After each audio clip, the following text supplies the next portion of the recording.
Hey everyone, welcome to Operations, the show where we look under the hood of companies in hypergrowth. My name is Sean Lane. When your sales organization is in true startup mode, chances are your sellers are doing just about everything. They prospect, they demo, they negotiate, they close. Hell, they might even be doing some support. Whatever it takes, all hands on deck, right? Then, as your hypergrowth company scales up, you can start to specialize different aspects of your sales motion and bring in specialists to complement your sellers and ultimately accelerate your deals. One of those specialist teams your company might decide to invest in is a solutions consulting team. Whether you call them solutions consultants, sales engineers, or some other combination of the two, their role is meant to not only demo and explain the technical aspects of your company's product, but also to serve as a trusted advisor for the customer throughout the sale. Now, I know all of this because I learned it from today's guest, Josh Perk. Josh is the Senior Director of Solutions Consulting at Drift. During his 3+ years at the company, Josh has scaled the SC team from 2 people to 20 and created a culture where every rep wants someone like Josh as a valued member of their opportunity team.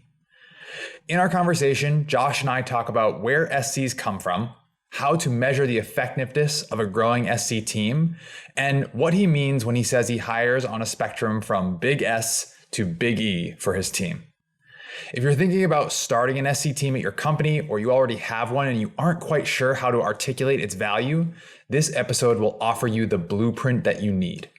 But first, I asked Josh to take me back to when he first arrived at Drift in 2018 and what the catalyst was for why he needed to build out the SC function in the first place.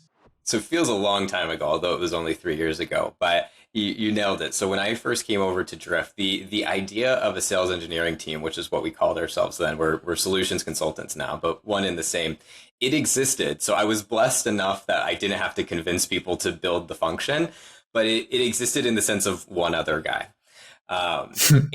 And so for me, I was the first SE that came over that had actually been a sales engineer before. The other guy that was already here was a true engineer. And so the way that we thought about the SE team was different, but it was really helpful of having someone really technically smart and me a little bit more on like the managerial side. The thing that was really sort of that waking moment of like, we have to do this, we need to invest way more into this, is when Drift started to make this shift from, hey, we're not going to just be transactional anymore, where people are going to show up with their credit card and buy some software. We're really going to move to a platform.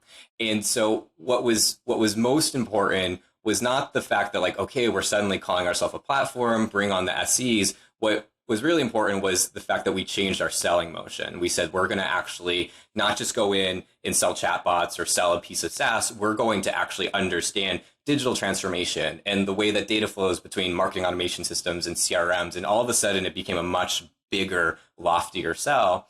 And that's where you kind of have to, bless your salespeople's hearts, but you can't expect them to be able to handle the commercials while also being able to go super deep into that technical stuff. And so when you talk about going deeper into the technical sale, right, like that to me would be probably the most obvious thing if I were looking at an organization and trying to figure out whether or not I needed to have a solutions consulting team. Like, okay, technical product, I need somebody technical on the call. What are some of the other triggers for people who maybe are at that inflection point in their company of reasons why a team like that might need to be created or need to get bigger? Yeah, so I actually don't think that a technical product is the motivation for having an SC team anymore. Okay. It used to be it. For like 20 years, that was why you needed an SC, right? You said, wow, this is kind of complex. There's like some smart things we need to talk about. Let's go hire some smart people. And that's why the original SC function was like truly engineers, right? Just like people that we took from the engineering team and said, like, can you help salespeople explain this a little bit better? And the reason I think that's not the motivation for SE or SE teams anymore is because of the way that the buying culture is shifting.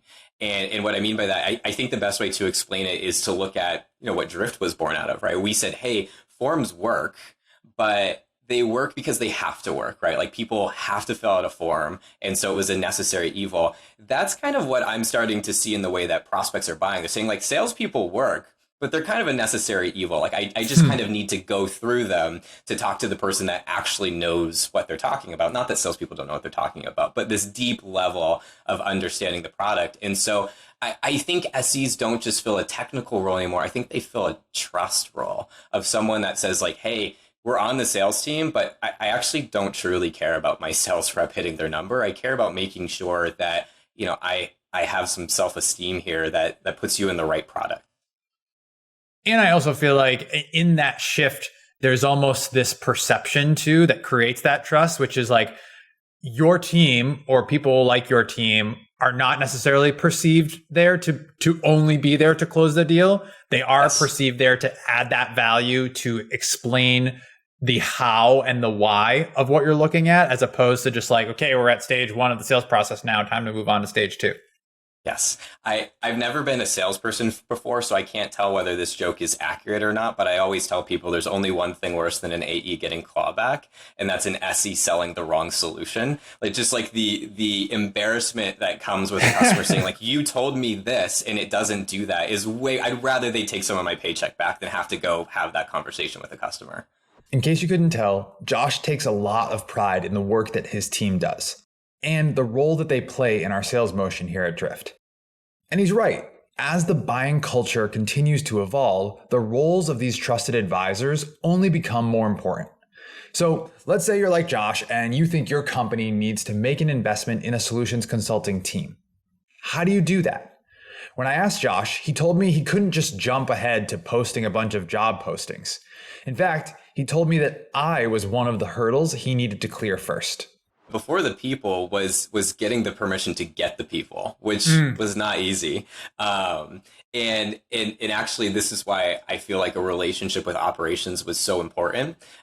Because, operations historically are the folks that say like, give me data that shows that this is like the right investment. And then if the Boolean equals true, then we'll give it to you.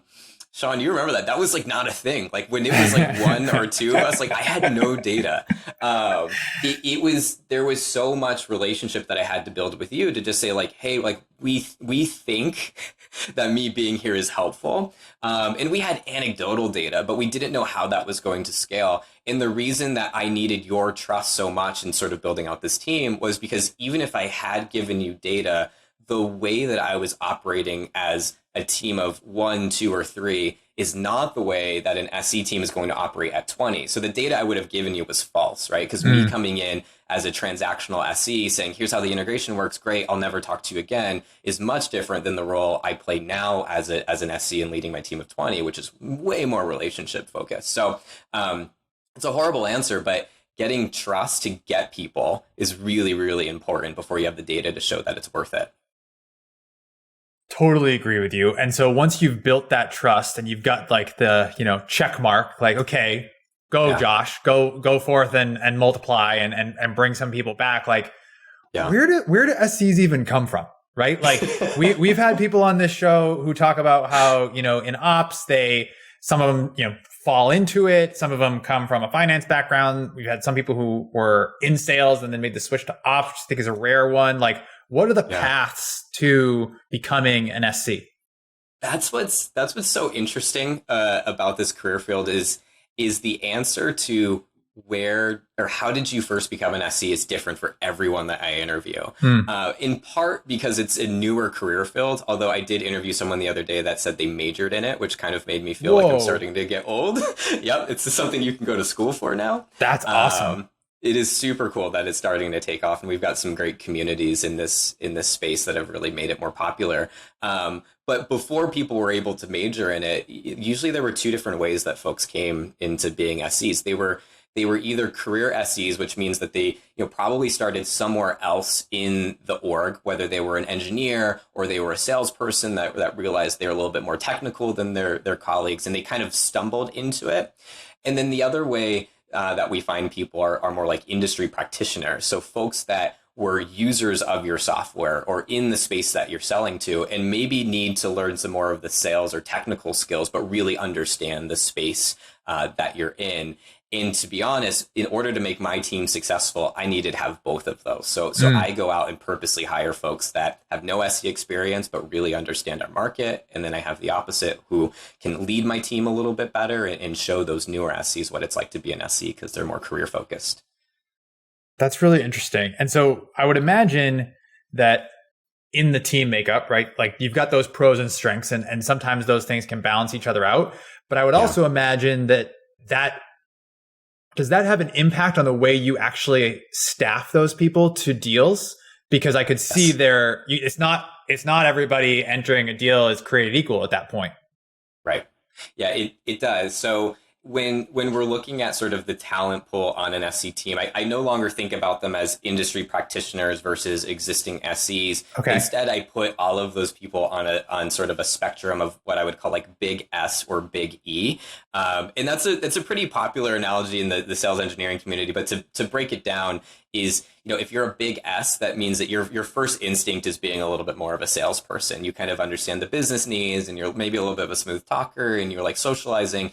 If you're a big E, perhaps you don't have all of those skill sets, but you're really good at understanding the technology and the product, and you can go toe to toe with like a CTO or a CEO on some of those big deals.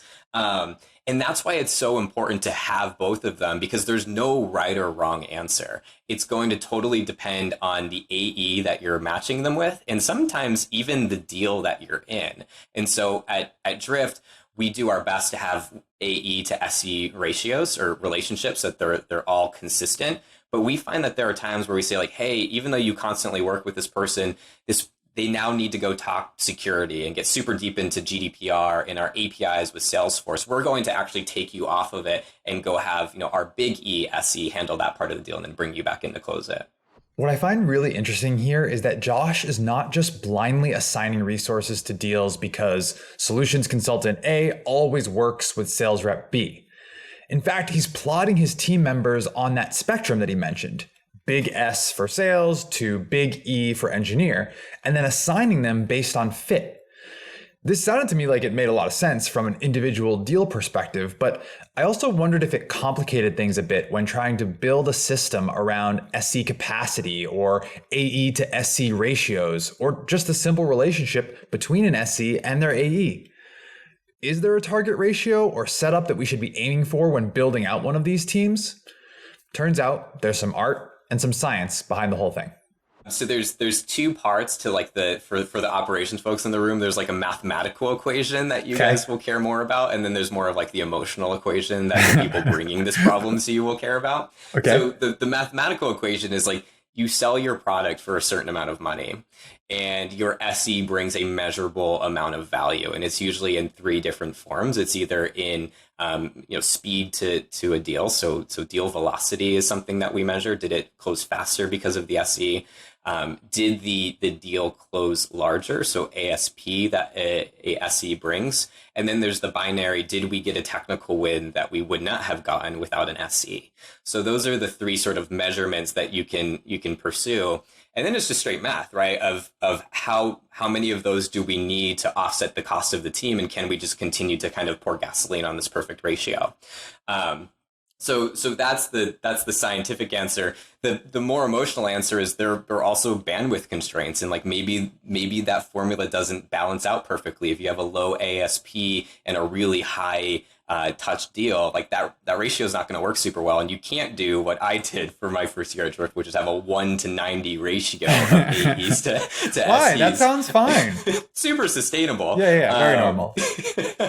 So somewhere in there, you kind of have to figure out like what's the magic sauce for our team. And so long story short, for us at Drift, and what's pretty popular across most like enterprise SaaS companies is 1-to-1 or 1-to-3-ish in your enterprise markets, depending on your ASP, and then in your mid-market and your growth, or whatever you sort of call your commercial business, you're looking anywhere from 1-to-5 to 1-to-10 if you're in like a super velocity motion.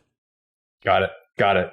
And so my second question about kind of like this staffing conversation and the bandwidth thing kind of underlines this is, there's going to be a moment, and I think this is true of ops people too, where you got to say no, right? Or you've got people on your team who have to be self-aware enough to know where they are on that big S to big E spectrum. And they have to say, I'm actually not the right person here, right? Yeah. Yeah. How are you managing those conversations both within your own team in terms of coaching the folks in your team, but then also with that crucial partnership you have with sales where they want somebody no matter what, right? Yeah. But sometimes that bandwidth might not exist. Like, is that something that's coming up for you? It comes up a ton, and it's not unlike what I imagine the relationship between operations and your sales teams are, in the sense of, you kind of support these folks. It's important that you maintain a healthy relationship with them. You don't want them to dislike you, but at the same time, you have a job to do. And so what we see happen in the SE world is one of two things. So one is your SE is so beloved and so good at closing deals that an AE wants to use them for everything, right? Oh, come join my discovery, do more than just listen, actually run it for me. Or, hey, we're going to kind of avoid all of operations process for closing a deal. And we're just going to have you go show them whatever they want. And there's those sorts of things where I really rely on my SE team because they're the ones that are in the weeds kind of experiencing that. I like for them to be able to instill that trust of like, hey, we're well-paid professionals. We're both here to get a job done right. I need you to use me in the best way so that, in the future, when your colleague wants to misuse me, I'm available for you, right? It kind of goes full way around. And then there's the opposite side of, you go back to like the challenger sale, kind of old school. There are folks on sales teams that like just don't want to work with other people, right? They don't want to use SEs. They think that they're great at demoing it, and it's really important for an AE to build a relationship with that. An SE to build a relationship with that AE and say like, hey, you are good. Like I appreciate that. My job is to not replace you. My job is to not put risk in your deal by adding someone else that isn't in your control. My job is to be an expert at this one thing, which is demonstrating the product and answering solution questions so that you can focus on what you do best, which is the commercials and making sure that this is a good fit on that end of the business.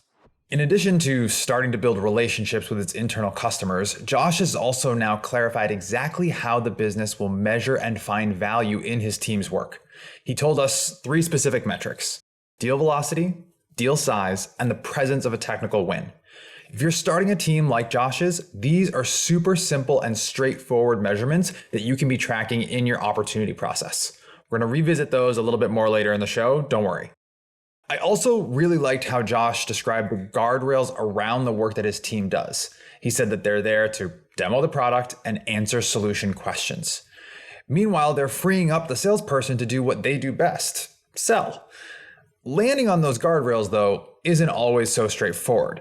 Anytime you introduce a new role, chances are that role is taking some responsibility away from somebody else's, even if the new role is better suited for that work. So I asked Josh, what were those early days like of defining the split in responsibilities, or overlaps in some cases, between the solution consultants and the sales team? So I've got an unpopular opinion, I think, when it comes to this subject. So I don't necessarily recommend what I'm about to say for most teams. I'll follow it up with what I do recommend for most teams. But I knew really early on when I came into Drift to establish the team that the best way for me to get trust in you as my operations leader and get that investment from my now boss, our CRO, was to kind of be the person that didn't say no. And so I kind of made that personal decision of like, I'm going to be a little bit tired this year. I'm going to work a little extra hard and probably do things that I should be saying no to, because I wanted to end that first year and have nobody in the sales work say like, there's nothing Josh can't do. That is not sustainable after you start hiring people. Like if you want to make that personal choice and sort of build that personal brand, absolutely do it. And I think it's been rewarding for me. I think now I've established a sort of trust and brand where people say like, he can help us. But now that I have a team of 20, I can't let them operate that way, right? It's going to turn into burnout. It's going to turn into blurry lines. And for SEs, once you do something once, you set the expectation that you're happy to do that again.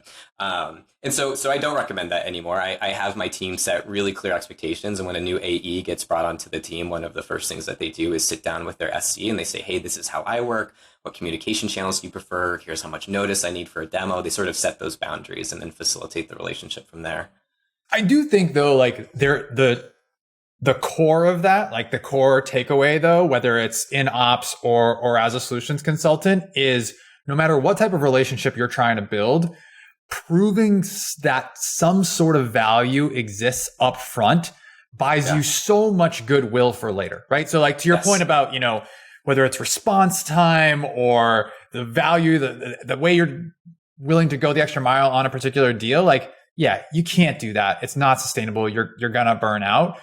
But the relationship building you do up front, if you can add value to those first couple interactions and manage the perception that your AE or your team has of you, later on, when you do need to actually have a reasonable amount of time to do something, it's okay, right? Like there's not this moment of like, well, Josh doesn't know what he's doing. That's why this is taking so long. Like that moment doesn't exist. There's already that inherent trust. And I think like it's probably the exact same with SEs as it is in ops, which is, we tell every new person who joins our team, like, I could care less if I have to teach you what filter goes on what report 6 months from now. Not a big deal. We can teach you that. What we can't do is go back and reset the relationship or lack of relationship that you've built with XYZ sales rep, leader, manager, whatever, because once those first few months pass, like that opportunity has been missed. Yes. Yeah. It's locked in stone. This is a horrible analogy, but it's like when you're first going on a date and you're just trying to figure out who the first person is going to text after the date. I take the position of like, I'm going to text. I'm going to let that AE know that like, I love them to death. I'm going to do everything for them and that we should go on another date soon. But to your point, you're exactly right. Like you make that first step to say like, hey, I'm here for you. I want to see you win as well. But there's going to be some sort of stakes in the relationship that make sure that we work fluidly together. So it's a good give and take. And the unfortunate side of it, and I see this all the time when I'm mentoring other SE leaders, is sometimes it doesn't work out, and then you have SE managers that are having to shift which SE reports to which AE, and they couldn't figure it out themselves, and that turns into a whole nother sticky mess. If you take nothing else from this episode, I think the salient lessons that Josh wants you to take away are: always text first after a date and tell your AE you love them. But seriously, what any new team at a company must do is prove that team's value. Show they're going to make the lives of those around them and the lives of their customers better. I mentioned earlier that we're going to come back to some of the specific ways that Josh created to measure his team's value. And I wanted to do that because I wanted to dig a little deeper. If you're starting a team like this, or you already have a team in place and you're looking for ways to articulate your value, it's okay to start simple. I know that that's what Josh and his team did because I was there when they did it. So where do you start? And you know this as my operations person, it's living and breathing. We're still figuring out some of those things as we go. But the honest answer was it started with you guys. It started with a team that was more analytical than me, which says a bunch, being an SC, right? How smart you guys are, basically saying like, hey, you kind of need to get your ducks in a row. And so I was the one that ultimately figured out these are the three things that I think we're going to measure. But it was my partnership with the operations team that inspired, like, we need to go figure something out. So having a strong relationship there, like I said in the beginning, is super important. But we didn't come out of the gates with a super mature model. We started with, I think, where a lot of folks start in operations, which is like, let's just log everything, right? Like, we log everything, we'll eventually find the data. And if I remember correctly, Sean, I think there was a point where like you were pulling things out of like Google Docs for us and building like pivot tables. And we were trying to like retroactively assemble like all of this sort of I've data. I've blocked this from my brain. I don't remember. Yeah, those are bad 4-letter words in ops when you start talking about your pivot tables and stuff. But we started by just saying like, hey, everything that we do, we're going to tie it to an opportunity. So if we demo, we're going to put an event in Salesforce. If we prep, we're going to put an event in Salesforce. And it started off not really knowing what we were going to use that data for. We just knew that we needed to populate this big database of information. And as we've gotten more mature, we've realized what's actually important and what's not. So the things that we've matured is figuring out like, okay, let's not just log events, let's actually log the amount of time that those events are taking, which feels kind of natural. We should have been doing that from the beginning. And then you start to look at, if you start getting really sophisticated, you can start to find patterns between the events that you're logging and the outcome of the opportunity. So one of the game-changing points for us is when your team added like the historic opportunity information to say, hey, when we log this event, the opportunity was in discovery, and when we log this other event, it was in demo. And once we started building out this chronological timeline of events tied to opportunity stages, we were able to really start getting sophisticated with, okay, for opportunities that we did join in discovery, our close rate went to 47% won, and if we didn't, it was at 37%. So you can get really sophisticated. Yeah. And I think the only other thing that I would add to that in terms of what you guys were able to do was it wasn't just your generic presence, right? We started to identify that there were certain categories of inputs or certain categories of activities that you all were actually doing on these calls. And those within themselves had slightly different flavors. And I would imagine similar to the big S, big E thing, right? Like there are probably people that were stronger or weaker at some of those different inputs. One of the things that is, I think, a little bit of a cheat for you and I is like, we work at the company and use the product for the thing that we're selling, right? Yes. And so it's more obvious, I think, if you're on the sales or marketing side, like, hey, yeah, we use Drift at Drift. But your team has also been able to, I think, leverage the product in a somewhat unique way. Can you talk a little bit about how you're leveraging it? Because it's, it's one thing to just say, eat your own dog food or whatever, but we're using it in ways that aren't necessarily our stated public value adds. Yes. Yeah. So you're exactly right. There are a couple of things that just kind of make sense when you think of Drift. So when, someone comes to the website and they're a target account and, they're in the solution validation phase of their opportunity, we'll get a notification that says like, hey, go jump in and chat with them. Those are the kinds of the things that you would think that we use Drift for, which we absolutely do. The one that's been game changer for me is Drift Video. And so for those of you that might not be familiar with it, just this ability to record asynchronous content, not unlike this too much, and then be able to share that with a prospect. And I think we've all experienced some sort of video being sent to us. But what's really cool about Drift Video is this ability to be able to actually have a conversation with that person. And so a great example is when I have to isn't the right word, when I sell to operations folks, right? And so one, guys are super busy.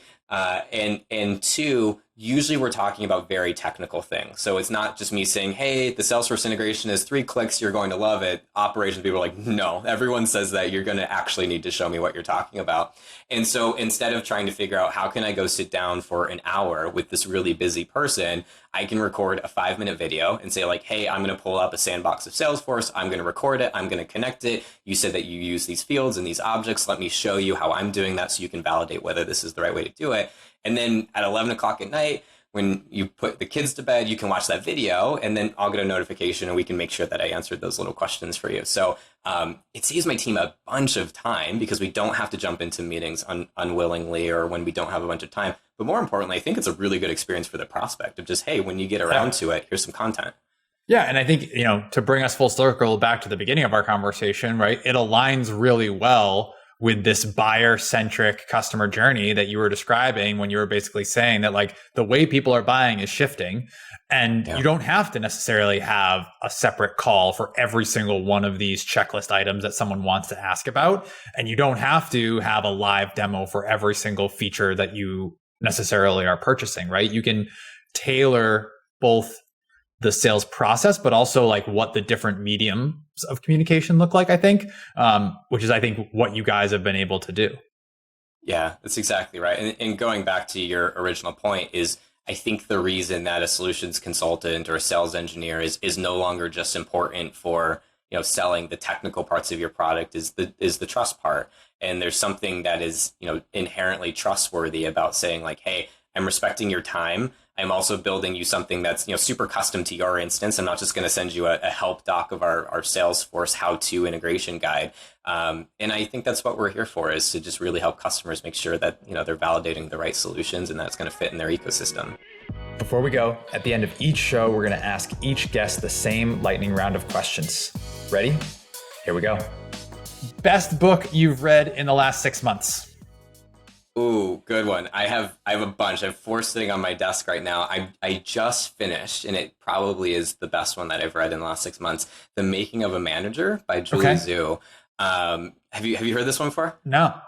This one's really good. So Julie Zhu was one of the first product managers at Facebook. Okay. And she got put into a manager role at a really young age. And so this is sort of like the chronicles of her kind of growing into this role from a young 20-something-year-old to, a mature, mid 30-year-old manager. And one of my favorite things that she documented are the different challenges that a manager will face depending on how you got into the manager role. So, for example, me as an individual contributor that advanced my way into a management role has a totally different set of problems, like, now reporting, or my past reports, or my past colleagues now being my reports. Those are sort of problems that I face versus, Nick Masters, who's on my team, who I hired him into a manager role. He has a totally different set of problems where he's got, immediate respect from his team, but they also, he had to learn the product. He had to kind of earn some of that. So she did a great job kind of broadcasting that. That's a good one.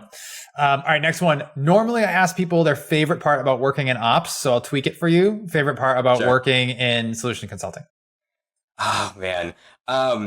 For me, it's about the balance. It's the ability to say, like, hey, I get to be excited about the technology and sort of make that part of my brain excited, but also being able to verbalize that and interact with our customers on a daily basis. When you're engineering and you're just kind of putting out code, you don't really get to see it in the wild to see how that's solving problems. But as a solutions consultant, I get to build the solutions, I get to implement them, and then you get to see the actual results that your customers have, which is just really fulfilling.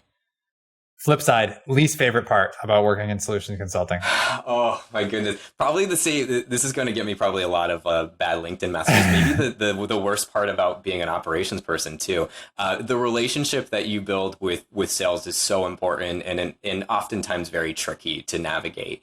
And so I think that can be very important to get right. And that's why, going back to some of the things that we talked about earlier, just setting forward really, really early that we're all here for the same reason. And if I ever disagree with you, it's because I have good intent and I want to do it the right way. It can be challenging, but also rewarding if you do it right. You can come back. We can do a whole another half hour on just that alone. That's right. Someone who impacted you getting to the job you have today? Oof. My dad was a big one. I know I'll have to go back and listen to all of the different episodes. I'm sure everyone probably said that. No, that's a good one. Interesting. So I kind of swore that I was going to be nothing like my dad, and I ended up being everything like my dad, which is probably a pretty common theme for a lot of folks. My dad was in the Air Force, and we moved around a bunch. And so I always told myself, like, I'm never going to join the Air Force. Like, I hated that experience of having to move and never having the same friends. And lo and behold, I joined the Air Force and became an intel analyst. And so by being inspired to go into the Air Force and kind of cater to that technology side of my brain is the reason I became an SE. And my dad is kind of my number one cheerleader when it comes to my career and always giving me advice. So I have a lot to thank him for. That's awesome. All right, last one for you. One piece of advice for people who want to have your job someday. Oh, interesting. Stay scrappy. As cheesy as that is, it goes back to what we were talking about a second ago, which is, think about sort of your self-respect and what you want to be known for, but also think about, how your end users, in my case, our actual customers, but also our salespeople, the lens that they see you through. I hope that I've got a personal brand of positivity and upbeatness and always trying to bring, innovative ideas. And so just constantly seek something that's broken and try to figure out how you can help your company fix it. And I think you're going to be in a good spot. Thanks so much to Josh for being this week's guest on operations. And thanks so much to Josh's team for all the work they do to make our sales team better. Really appreciate each and every one of you. If you liked what you heard today, make sure you are subscribed to our show so you get a new episode in your feed every other Friday. And if you feel like you took something away from today, let us know. Leave us a review. Leave us a 6-star review on Apple Podcasts, 6-star reviews only. All right. That's going to do it for me. Thanks so much for listening. We'll see you next time.